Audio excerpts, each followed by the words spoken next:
how do you know if a lead is not qualified?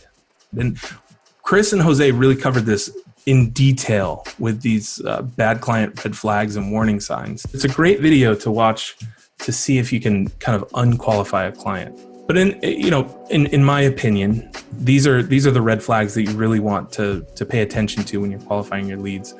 Number one, if you're not really sure of what their goal is or what their needs are, if they won't tell you a budget, or if they don't respond at all to the range question, if they have no timeline for the project, or if they start the conversation by asking for a proposal too soon before anything is discussed, these are all red flags. And if you see one or more of these, and you just kind of, the hair on the back of your neck is raising, just run away or try to kill that engagement pretty quick, because this is a sign of someone that's not actually serious about working with you. Well, what can we send a lead that's not qualified yet?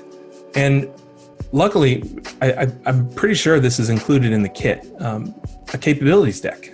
So a capabilities deck, it basically covers who you are as a company, what you do, what you've done for other people, so case studies, and then a basic price range sheet.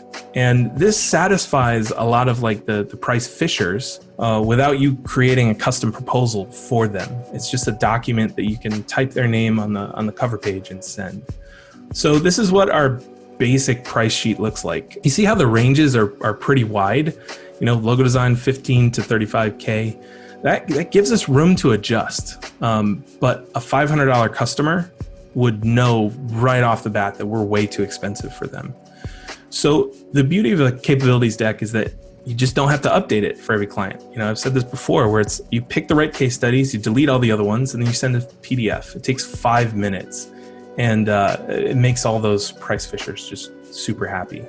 So that's what you can send an unqualified lead that maybe would come back to you another day with an actually qualified project. So I hope that helps. I hope you guys enjoyed this little peek inside the perfect proposal. I would actually love to hear what you thought about the entire process and any other questions that you have about sending proposals to clients. So let me know in the comments section below. Now, obviously you can build proposals on your own, and if money is tight, especially with everything going on in the world right now, I'd recommend doing just that. But if you want a shortcut to a great proposal, I'd love to invite you to check out the perfect proposal. I actually just updated it. It has been completely redesigned from the ground up and includes a bunch of bonuses, both past and new ones, like copy written for you, a one-page proposal template, and then full versions of this webinar and more.